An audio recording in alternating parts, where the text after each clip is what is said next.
भारत में कहीं से भी भर सकते हैं। कहाँ पे जरूरत पड़ जाए यू नेवर नो, झारखंड में अगर आप जॉब तलाश रहे हैं तो स्पेशली। ठीक, तो 21/4 से लेकर के यानी 21 अप्रैल से लेके 21 मई तक आप फॉर्म भर पाएंगे। तो मान के चलो कि 2 से 3 महीने में पेपर भी ले लेना चाहिए अगर सब सही रहा पिछली बार की तरह नहीं किया तो। ठीक, 21 अप्रैल से लेकर के यानी 21 से 21 मई तक आप फॉर्म फिल कर पाएंगे। ठीक है, फीस अच्छी खासी है, 1300 रुपये फीस है अगर आप सिंगल पेपर भर रहे हैं, और उसमें भी अगर आप देखेंगे कि जनरल से हैं तो और ज़्यादा, मतलब 1500 रुपये फीस है दोनों पेपर की अगर आप भर रहे हैं। ठीक, ये वही लेवल 1 और लेवल 2 जैसे कि होता है। आयु सीमा की अगर बात करें तो जैसे सीटेट में मिनिमम एज नहीं लिखी होती है, यहाँ पे लिखी हुई है 21 वर्ष मिनिमम एज होनी चाहिए जिस वर्ष परीक्षा आयोजित हो रही है उसके अगस्त तक। तो 1 अगस्त तक यानी 1 अगस्त 2026 को मिनिमम एज आपकी 21 साल होनी चाहिए। तो जो 21 से कम के हैं लेकिन 1 अगस्त से पहले पहले हो जाएंगे वो फॉर्म भर सकते हैं या ऑलरेडी हैं। ठीक है, अपर एज लिमिट टेट में ऐसा होती नहीं है, उन्होंने कहा नियम के अनुसार चेक कर लीजिएगा, तो वो भी आप चाहें तो चेक कर सकते हैं, नहीं तो अपर एज लिमिट टेट को लेकर कहीं मेंशन है नहीं किसी और टेट में भी। अगर आप देखेंगे आप जनरल कैटेगरी से अगर हैं या ईडब्ल्यूएस से भी हैं, इसमें ईडब्ल्यूएस ये लोग मान रहे हैं, जनरली सी टेट में नहीं लिखा होता है ईडब्ल्यूएस के विषय में कुछ।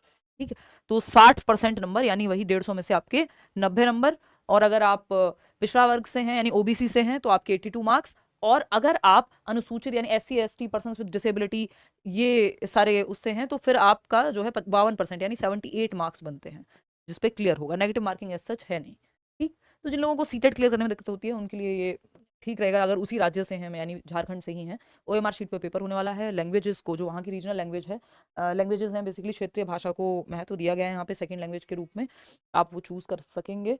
इसके अलावा परीक्षा शुल्क की जब हम बात कर रहे हैं, ये ऊपर क्यों नहीं स्क्रॉल हो रहा है, हाँ, सामान्य वर्ग ये आप देख रहे हैं 1300 रुपये फीस, दोनों पेपर भरना है तो 1500 रुपये फीस, कैटेगरी से हैं 800 दोनों पेपर के, वैसे 700। ठीक, तो ये तो फीस तो आप देख ही लेंगे। इसके अलावा अगर मैं जाऊँ कि आपका और कुछ बहुत महत्वपूर्ण बात नहीं है, यही 2-3 महत्वपूर्ण बातें हैं। अब सिलेबस की बात कर लेते हैं।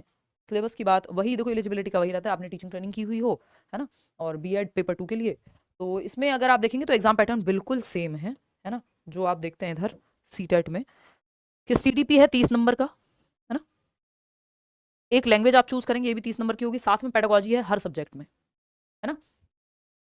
इसके अलावा जो लैंग्वेज 1 है, हिंदी संस्कृत उर्दू अंग्रेजी, इनमें से कोई भी ले सकते हैं आप। नियमावली की अनुसूची 1 में उल्लेखित क्षेत्रीय जनजातीय भाषाओं में से कोई एक भाषा आपको लैंग्वेज 2 के रूप में लेनी होगी, यानी रीजनल लैंग्वेज या जो जनजातीय भाषा वहाँ की है ट्राइबल लैंग्वेज, वो आपको चूज करनी है। फिर मैथ्स है 30 नंबर का जिसमें शिक्षण मुद्दे हैं यानी पेडागोजी है मैथ्स की। ईवीएस है पर्यावरण अध्ययन 30 नंबर का जिसमें पेडागोजी भी है, तो टोटल 150 नंबर का पेपर है और 5 सब्जेक्ट हैं आपके। और वही आपका सीडीपी लैंग्वेज 2 3 सब्जेक्ट हो गए, एक मैथ्स और ईवीएस। ऐसे ही पेपर 2 की जब आप बात करेंगे तो पेपर 2 में आपके 4 सब्जेक्ट हैं, जैसे पेपर 2 सीटेट वाले में भी होते हैं। सीडी भी सेम है, लैंग्वेज दोनों सेम है, आप चूज कर सकते हैं दूसरी भाषा, और वैकल्पिक विषय यदि आप सोशल साइंसेज के लिए जा रहे हैं तो उसका 50 नंबर प्लस 10 नंबर का कंप्यूटर है जो बाकी एग्जाम्स या बाकी टेट एग्जाम्स से अलग है इसमें, है ना। 10 नंबर का कंप्यूटर है, अगर आप मैथ्स और साइंस के टीचर बनने जा रहे हैं तो 50 नंबर का आपका सब्जेक्ट और 10 नंबर का कंप्यूटर। SST 50 नंबर का और 10 नंबर का आपका सब्जेक्ट। इसके अलावा कोई और आपका विचार हो, कुछ आपका डाउट हो इसके रिगार्डिंग, तो आप कमेंट्स में पूछ लीजिएगा। ये एक छोटी सी इन्फॉर्मेशन थी कि जिन्होंने फॉर्म भरा था उस समय वो फिर से फॉर्म भरेंगे, फीस उनको नहीं देनी होगी। जिन लोगों को फ्रेश फॉर्म डालना है वो भी फ्रेश फॉर्म भर सकते हैं। वही 2-3 बातें हैं, आप इंडिया के नागरिक हैं तो देश भर से आप कहीं से भी भर सकते हैं, आपके खिलाफ कोई मुकदमा ना हो, ये बेसिक बेसिक सी चीज़ें हैं। ठीक है, चलिए ऑल द बेस्ट। अपियरिंग में सारे टेट एग्जाम दिए जा सकते हैं, तो ये भी अपियरिंग में अगर आप अपनी टीचिंग ट्रेनिंग में हैं तो आप अप्लाई कर सकते हैं, उसमें कोई बहुत चिंता की बात नहीं है।